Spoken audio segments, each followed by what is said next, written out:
ایک مرتبہ محبت سے درود شریف پڑھ لیں۔ اللہم صلی علی محمد وعلی آل محمد انک حمید مجید، اللہم بارک علی محمد وعلی آل محمد کما بارکت علی ابراہیم انک حمید مجید۔ میرے عزیز دوستوں، انتہائی محترم مکرم بزرگوں، السلام علیکم ورحمۃ اللہ وبرکاتہ۔ رمضان اور ہمارے درمیان اب چند ہی دن رہ گئے ہیں، تقریباً 13 دن باقی ہیں، ایک جمعہ باقی ہے، آمد ہے۔ جس طرح انسان کو اپنی کسی نئی خوشی کا شوق ہوتا ہے، کبھی نیا بیٹا آ رہا اس کا شوق ہوتا ہے، کسی کی شادی ہونے والی ہو تو اس نوجوان کے شوق کا عالم عجیب ہوتا ہے، کسی کو کوئی نئی نوکری مل رہی ہو، نیا گھر مل رہا ہو، نئی گاڑی مل رہی ہو، کوئی عظیم خوشی مل رہی ہو تو اس کے شوق کا عالم عجیب ہوتا ہے۔ یہی حکم ہمیں اللہ کے نبی صلی اللہ علیہ وسلم کی طرف سے رمضان کے بارے میں ہے کہ رمضان کا استقبال کرو شوق کے ساتھ اور جذبے کے ساتھ۔ تو رمضان کا شوق جذبہ پہلے سے تیار ہونا شروع ہو جائے، اور شوق اور جذبے کا معنی یہ نہیں ہے کہ بس مجھے بڑا شوق ہے، مجھے بڑا جذبہ ہے، بلکہ اس شوق اور جذبے کا عملی اظہار بھی ہو۔ یہ نہیں کہ بس شوق ہے اور جذبہ ہے، اتنا جذبہ ہے مولوی صاحب ہم کیا بتائیں، ہمارا تو ٹپکتا ہے، سڑک پہ پسینہ ٹپکتا ہے، اتنا شوق ہے۔ تو شوق نظر آنا چاہیے، اس میں اعمال کی طرف چستی ہو جائے اور گناہوں سے سستی ہو جائے، یہ دو علامتیں ظاہر ہونی چاہیے، نیک اعمال کی چستی اور گناہوں سے سستی۔ اب نفس کو کہنا چاہیے بہت ہو گیا بھائی، 11 مہینے تو نے بہت مزے کر لیے، بہت عیش کر لی، بہت مجھے خراب کیا، اب تیری نہیں مانوں گا۔ اب 1 مہینہ اللہ کا مہینہ آ رہا ہے اور اس میں اللہ کے لیے میں انشاءاللہ اللہ کو راضی کر کے رہنا ہے، اور راضی کرنے کا طریقہ یہ ہے کہ آدمی پہلے سے تیار ہو جائے۔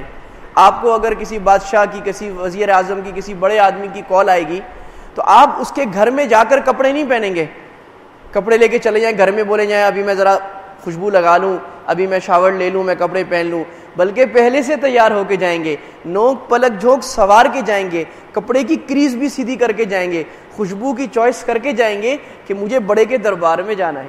تو رمضان کے دربار میں، اللہ کے دربار میں جانا ہے، لوٹ سیل لگی ہے تو ہمیں پہلے سے تیار ہو کے جانا ہے، بھائی ایک تو اس کا اہتمام ہو جائے۔ دوسرا، آج کے موضوع کے لحاظ سے ارادہ تو تھا رمضان کے حوالے سے کچھ بات ہو، اگلے ہفتے انشاءاللہ امید ہے بات ہو جائے گی، لیکن اس ہفتے ہمارے تمام علماء کرام نے پورے پاکستان میں یہ اعلان فرمایا ہے کہ برما کا جو کرائسس ہے اور جو مسئلہ ہے اس پر آواز اٹھائی جائے اور اس پر ہم بات کریں۔ تو آج اسی موضوع پر کچھ بات عرض کروں گا، اللہ مجھے حق بات کہنے کی اور ہم سب کو اس کے مطابق عملی اقدامات اٹھانے کی توفیق عطا فرمائے۔ جیسے میں نے پہلے عرض کیا تھا کہ بار بار عرض کرتا ہوں کہ ہمارا اسلام ایک مکمل دین ہے، وہ کوئی مذہب نہیں ہے۔ اس دین کے اندر اللہ تعالیٰ نے ہمیں عبادت کا بھی حکم دیا ہے، زکوٰۃ کا بھی حکم دیا ہے، اپنی اکانومی کو صحیح کرنے کا بھی حکم دیا ہے، اپنی سیاست کو صحیح کرنے کا بھی حکم دیا ہے، اپنے خارجہ داخلہ تعلقات، اور پوری دنیا کے عالم اسلام کے مسلمانوں کو اللہ نے ایک مٹھی کی طرح بند کر دیا ہے۔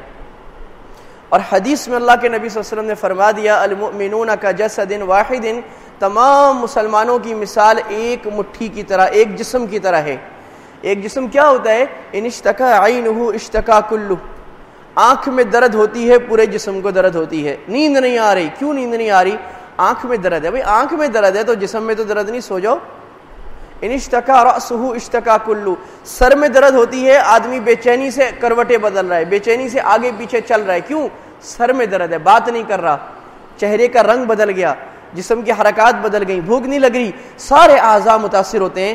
اللہ فرما رہے ہیں کہ ایک حقیقی، اللہ کے نبی فرما رہے ہیں، ایک حقیقی مومن کی کیفیت یہ ہونی چاہیے کہ پوری دنیا میں کسی مسلمان پر اگر کوئی زد لگے، کسی مسلمان کے اوپر کوئی کانٹا چبھے تو یہاں بیٹھے ہوئے مغرب اور مشرق کے مسلمانوں کے اوپر بھی کانٹا چبھنا چاہیے۔ قرآن میں اللہ تعالیٰ نے بار بار یہ بات واضح فرما دی، سورہ حجرات میں بھی، انما المؤمنون اخوہ، تمام مسلمان آپس میں بھائی بھائی ہیں، فاصلحوا بین اخویکم، اپنے بھائیوں کی اصلاح کرو، اپنے بھائیوں کے ساتھ مل کے رہو اور بھائی بھائی بن کے رہو۔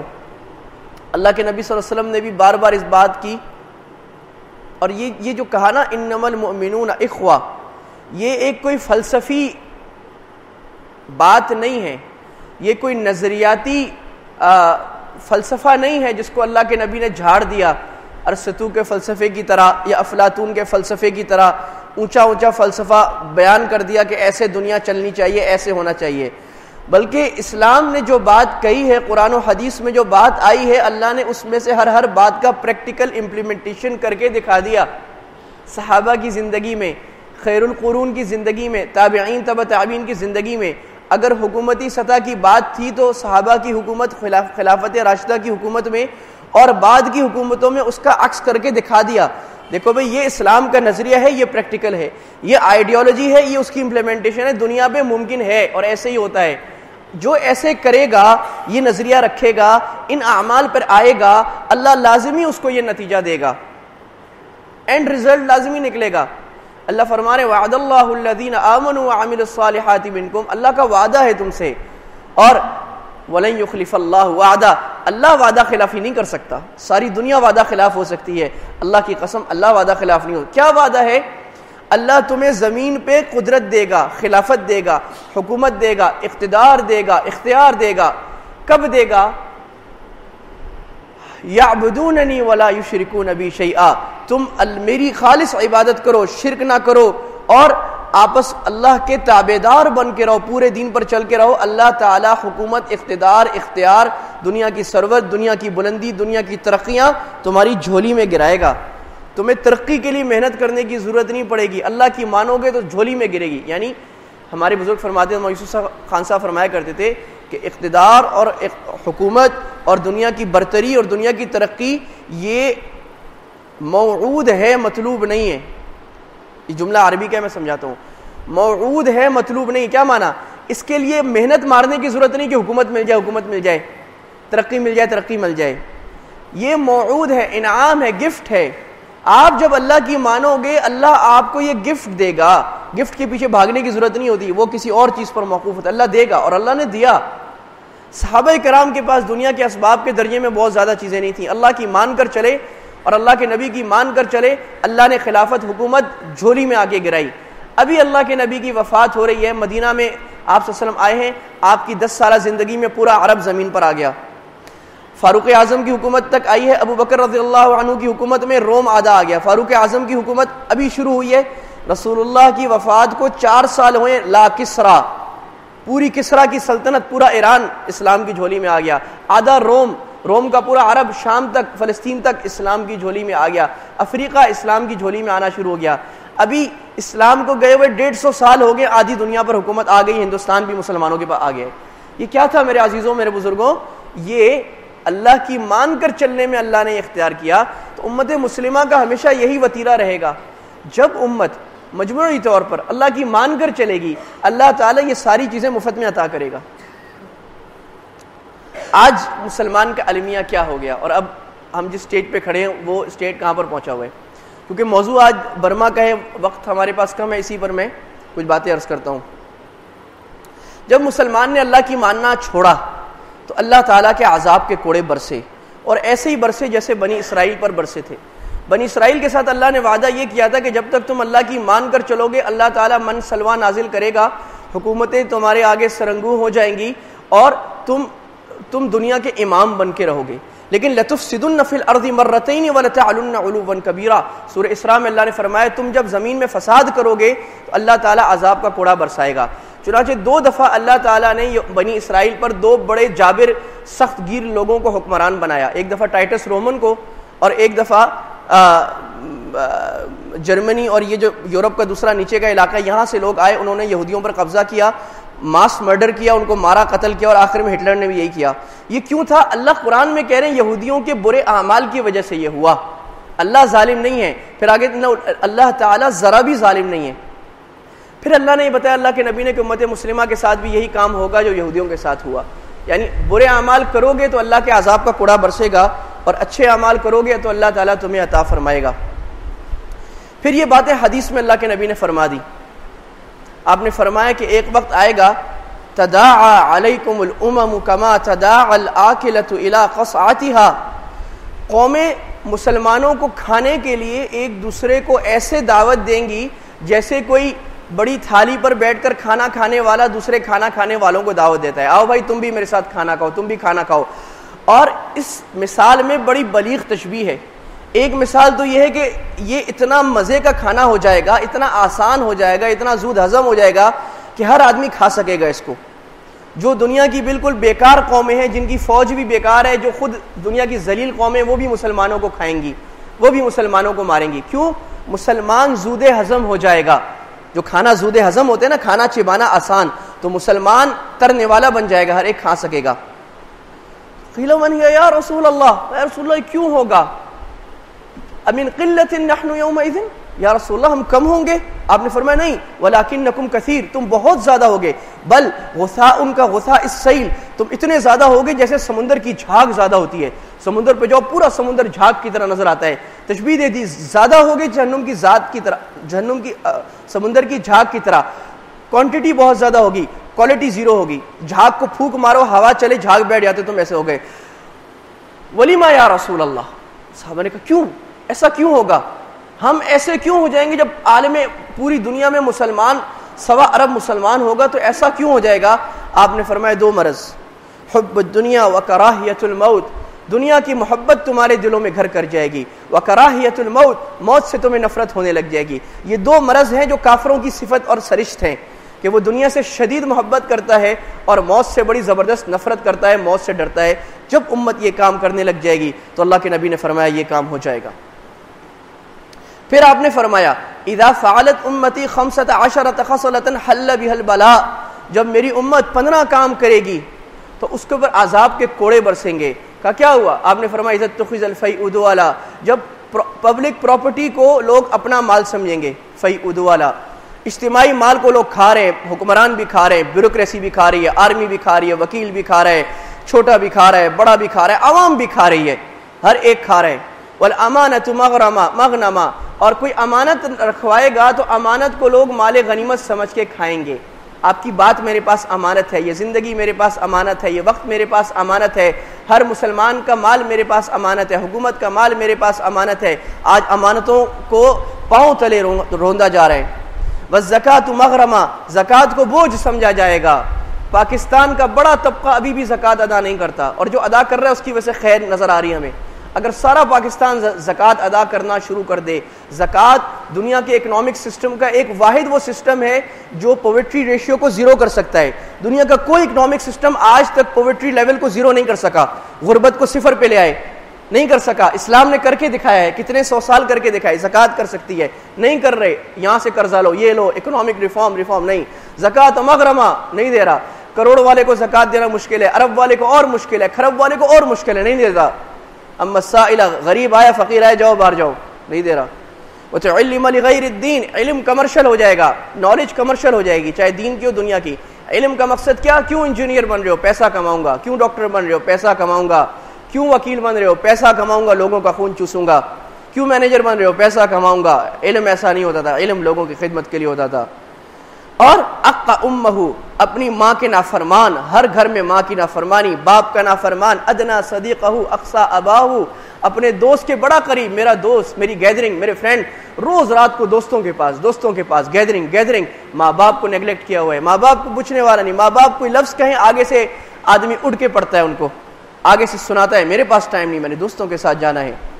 ظہرت القینات والمغازف، آپ نے فرمایا گانے گانے والیاں اور گانے گانے کے آلات واضح ہو جائیں گے. گھر گھر میں گانے گانے والیاں عزیز ہو جائیں گی، سپر ماڈلز بن جائیں گی. سپر ماڈل کوٹ میں بھی جا رہی ہے تو سارے کیمرے اس کے اوپر لگے ہیں، اس کا سر، اس کا بال، اس کا میک اپ، اس کا جسم کے نشان اوپر نیچے.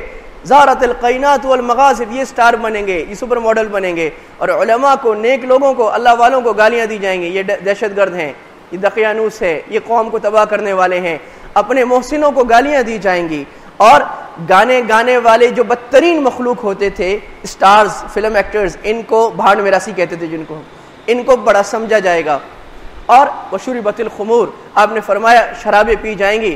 جب یہ ہوگا، اور بھی علامتیں آپ نے بیان فرمائی، اور جب یہ ہوگا آپ نے کہا انتظار کرو، ریحا حمراء، سرخ آندھیوں کا، وزلزلتن، زلزلے آئیں گے، وخسفن، زمین پہ دھسائے جاؤ گے، ومسخن، شکلیں اور دل بدل جائیں گے. دل اس طرح بدل جائے گا، مسلمان کا دل مسلمان سے نہیں لگے گا.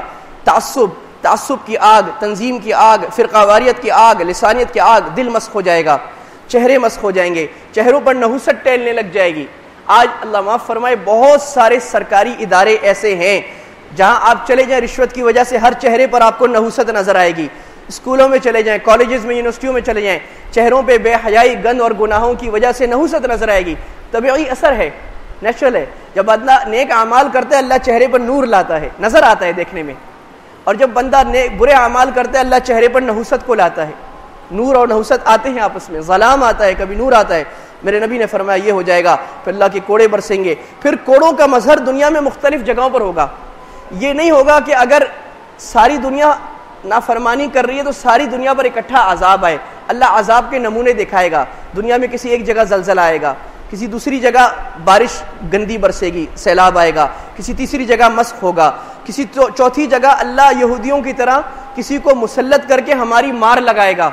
اور اللہ کہے گا دیکھو اگر تم نے یہ کیا تو تمہاری بھی ایسی مار لگے گی. دیکھ رہے ہو وہاں یہ مار لگے، دیکھو وہاں یہ مار لگ رہی، تمہیں بھی مار لگے گی.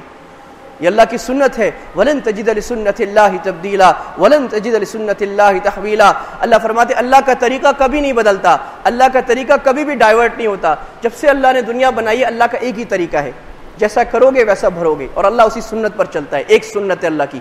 اور پھر اللہ نے پورے قرآن میں پوری ہسٹری یہ بیان کی ہے. قرآن ہسٹری بیان کرتا ہے. کیا ہے؟ قوم عاد، قوم ہود، قوم سمود، قوم نوح، قوم مدین، قوم سبا، ان کے واقعات کیا چیزیں. یہ ہسٹری ہے، پریکٹیکل ہسٹری ہے، 100% سرٹیفائڈ ہسٹری ہے. یہ آپ کو بتا رہی ہے کہ جیسا تم کرو گے ویسا ہوگا.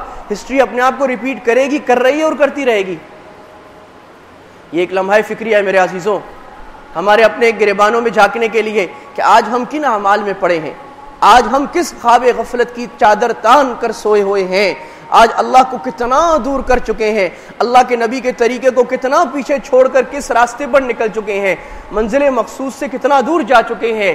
یہ ہمارے لیے تازیانہ عبرت ہے، یہ بانگ درا ہے. یہ ہمیں بتا رہا ہے قافلہ جا رہا ہے، کہاں جا رہے ہو. ایک تازہ مسئلہ اس وقت شام ہمارے ہاتھ سے چلا گیا. 10 لاکھ مسلمان ڈسپلیسڈ، 3 لاکھ مسلمان، 2 سے 3 لاکھ مسلمان شہید. عراق ہمارے ہاتھ سے چلا گیا. 10 سال کی مسلسل جنگ. یمن ہمارے ہاتھ سے چلا گیا. فلسطین ہمارے ہاتھ سے کب سے گیا ہوا ہے، امت کا دکھتی ہوئی رگ ہے اس وقت. لیبیا ہمارے ہاتھ سے چلا گیا. شیشان ہمارے ہاتھ سے چلا گیا. برما ہمارے ہاتھ سے چلا گیا. پاکستان بنگلہ دیش بڑا تھا، وہ بھی تعصب کی گندی دیوار بیچ میں آئی، وہ بھی جدا ہو گیا. افغانستان ہمارے ہاتھ سے چلا گیا. حرمین کے اوپر چاروں طرف سے ڈورے ڈالے ہوئے ہیں، اور کعبۃ اللہ اور بیت اللہ اور مسجد نبوی کے اوپر گندی نظریں تلی ہوئی ہیں اسلام کے منافق طبقے کی، اور چاروں طرف سے اس کو گھیر میں لے لیا ہے. اور نہ جائے رفتن نہ پائے ماندن ہے. برما کا قصہ کیا ہے؟ 300 سال سے یہ روہنگیا مسلمان جو ہیں بیچارے، یہ وہاں کے باسی ہیں، وہاں کے شہری ہیں. 300 سال سے یہ وہاں پر ہیں، اور یہ یونائٹڈ نیشنز کی رپورٹ ہے. یعنی یہ کوئی کچی رپورٹ نہیں ہے، بلکہ 1600 سے ہے، 400 سال ہو چکے ہیں وہ لوگ وہاں پر بسے ہوئے ہیں. اور ان کی حکومت تھی، اراکان الگ اسٹیٹ ہوا کرتا تھا، جو ان کا بھی اراکان کا صوبہ ہے الگ اسٹیٹ ہوا کرتا تھا. پھر آہستہ آہستہ تاریخ چلتی رہی، مختلف لوگ آتے جاتے رہے. جب انگریز یہاں سے جانے لگا تو اس نے جو پاکستان کی تقسیم میں جو ظلم کیا تھا، اسی طرح برما کی تقسیم میں ظلم یہ کیا 1948 میں کہ اراکان کو برما کی میجورٹی بدھسٹ اور کمیونسٹ حکومت کا صوبہ بنا دیا. تو اس وقت سے وہاں پر ڈکٹیٹرشپ تھی، انہوں نے ظلم کرنا شروع کیا، مسلمانوں کو مارنا شروع کیا، قتل کرنا شروع کیا. 1982 میں وہاں پر کوپ ہوا، برما میں کوپ ہوا، اور ملٹری حکومت نے کوپ کیا. اور کوپ کے ساتھ یہ شرط رکھی کہ پارلیمنٹ میں 1/4 وہ حصہ ملٹری حکومت کا ہوگا. یہ غور سے سنیے ذرا.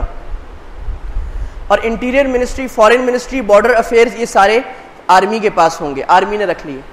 اس کے بعد سے ایک ایکٹ پاس کیا، نیشنلٹی ایکٹ، ایک لا پاس کیا. اس میں یہ کہا کہ جو لوگ 1948 سے پہلے برما کے شہری نہیں تھے یا پروو نہیں کر سکتے، ان کو برما نیشنلٹی نہیں دے گا، برما کے شہری نہیں ہیں. اب ان مسلمان بیچاروں کے لیے، غریب مسلمان جھوپڑیوں میں رہنے والے، نہ پاسپورٹ نہ ڈاکومنٹ، یہ کیسے پروف کریں؟ پھر ایک اور تعصب سے بھرا ہوا ڈاکومنٹ نکالا کہ 8 نسلیں ایسی ہیں جو برما کی شہری بن سکتی ہیں. ان 8 نسلوں ریسز کے علاوہ کوئی اور برما کا شہری نہیں بن سکتا. لہٰذا ان کو they were stripped out of their nationality. ایک عجیب مثال ہے کہ ان کی نیشنلٹی ختم کر دی. 300 سال رہنے والے اپنے ملک کے باسی نہیں رہے، ان کے پاس اپنے ملک کا پاسپورٹ نہیں ہے، وہ اپنے ملک کے شہری نہیں کہلاتے، وہ نہ برمی کہلاتے، نہ بنگلہ دیشی کہلاتے، کچھ بھی نہیں کہلاتے. 12 لاکھ لوگ بغیر کسی نیشنلٹی، بغیر کسی قومیت کے۔ اس کے بعد حکومت نے کوشش کی ان کو باہر نکالا جائے، چنانچہ مختلف اوقات میں ان کو مارا گیا، ان کو ایجوکیشن بند کر دی گئی، ان کی مساجد پہ پابندیاں لگا دی گئیں، ان کے اوپر کام بند کر دیا گیا۔ پھر عام جو لوگ تھے عام روزمرہ کی زندگی میں ان کو مارنا شروع کیا۔ ہمارے ساتھ بہت سارے برمی بیچارے پاکستان میں آ گئے، برمی کالونیاں بھی ہمارے یہاں بنی ہوئی، بعض عالم بن گئے، بعض دنیا کے کاموں میں لگ گئے، بعض کہاں لگ گئے۔ تو ہمیں وہ واقعات سناتے رہتے ہیں کہ برما میں یہ ہوتا تھا کہ آپ ٹھیلا لگا کے بیٹھا ہے مسلمان، تو کوئی بدھ آئے گا یا نیشنلسٹ آئے گا اور وہ آ کے ٹھیلا سارا اٹھا کے پھینک کے چلا جائے گا، ہنستا ہوا چلا جائے گا، آپ کچھ نہیں کر سکتے، کوئی آپ کی مدد نہیں کرے گا۔ کسی کی مرضی مسلمان کی کسی ملک کو اٹھا کر توڑ دے، خراب کر دے، اور مسلمان وہ کاروبار کرنے پر مجبور ہے جو بالکل غریب ترین کاروبار ہے، خدمت کرنے کا وہ کاروبار۔ مسلمانوں کی آبادی کو لا کر فورس لیبر پر مجبور کیا جاتا ہے۔ اب یہ جو میں بات سنا رہا ہوں یہ ہیومن رائٹس واچ کی رپورٹ ہے، کچی رپورٹ نہیں ہے، ہیومن رائٹس واچ کی رپورٹ ہے، اور ابھی ایک نئی رپورٹ ان کی آئی ہے، 153 پیجوں پر ہے۔ اس رپورٹ کا نام ہے All you can do to save yourself is pray۔ تم اپنے آپ کو بچانے کے لیے دعا کے علاوہ کچھ نہیں کر سکتے۔ اس کا پس منظر یہ ہے کہ 2012 میں حکومت نے بڑے پیمانے پر بدھ لوگوں نے، ان کے مونکس نے، اور جو نیشنلسٹ لوگ تھے قومی تعصب والے، جیسے ہمارے پاکستان میں بھی یہ گندے لوگ ہیں، اس گندے بدبودار نعرے کے ساتھ، ہم بلوچی، ہم سندھی، بلوچستان کو الگ کرو، سندھ کو الگ کرو، پٹھان کو الگ کرو، یہ گندا نعرہ ہے۔ انہوں نے کہا کہ ہم برمی ہیں اور برمی میں مسلمان نہیں چلیں گے، لہٰذا انہوں نے مسلمانوں کا قتل عام کا منصوبہ بنایا اور مسلمانوں کے 80 گاؤں کے اوپر دھاوا بولا اور قتل عام شروع کیا، اور تقریباً 4,800 گھروں کو گرایا اور تقریباً 360 ایکڑ کی زمین کو جلایا، اتنے گاؤں مسلمانوں کے، اور وہ علاقے بھی سارے سرسبز علاقے ہیں۔ اور جب جلایا اور گرایا تو حکومت نے سپورٹ کی، حکومت کی فوج نے سپورٹ کی، ریاٹ پولیس اس نے سپورٹ کی، بارڈر فورس نے سپورٹ کی، نیوی نے سپورٹ کی، سب نے جا کے یا تو کھڑے رہے اور ان کی حفاظت کی جو مسلمانوں کو جلانے گرانے والے تھے، اور یا خود شامل ہو کے مسلمانوں کو قتل کیا اور مارا۔ بچوں کو قتل کیا گیا، عورتوں کو قتل کیا گیا، بچوں کو باقاعدہ پکڑ کے پھانسی دے کر ٹانگا گیا گھروں میں، اور یہ تصویروں میں بھی آ چکے ہیں، اور یہ ہیومن رائٹس کی کنفرم رپورٹ ہے۔ مسلمانوں کو بے دردی سے ایسے مارا گیا کہ ٹارچر کر کر کے مارا گیا، اور مسلمانوں کے گاؤں میں لا کے ان کی لاشیں پھینکی گئیں۔ 2013 کی جون میں انہوں نے ایک گاؤں سے 13 مسلمان اٹھائے، ان کو بری طرح ٹارچر کیا، ان کی ہڈیاں توڑی، ان کے جسم کے اوپر آگ سے داغا، ان کے ہاتھ پاؤں کاٹے اور ان کے منہ پر ٹیپیں باندھی، ان کے جسم کو عضو کاٹ کر مسخ کر کے ایک مشین میں لا کر وہ مسلمانوں کے گاؤں کے اندر پھینک دیا۔ اب اگر تم نہیں جاؤ گے ہم تمہارے ساتھ یہ کریں گے۔ مسلمانوں کو مجبور کیا گیا کہ یہاں سے بھاگو، یہاں سے نکلو۔ تو اس رپورٹ کا نام انہوں نے یہ اس لیے رکھا کہ جب لوگ پولیس والے کے پاس آئے کہ ہمیں بچاؤ، تم نے کہا تھا ہم تمہیں بچائیں گے، تو پولیس والوں نے یہ کہا کہ تم اپنے آپ کو بچانے کے لیے دعا کے سوا کچھ نہیں کر سکتے، ہم تمہارے لیے کچھ نہیں کر سکتے۔ یہ المناک داستان ہے برما اور روہنگیا ارکان کے مسلمانوں کی۔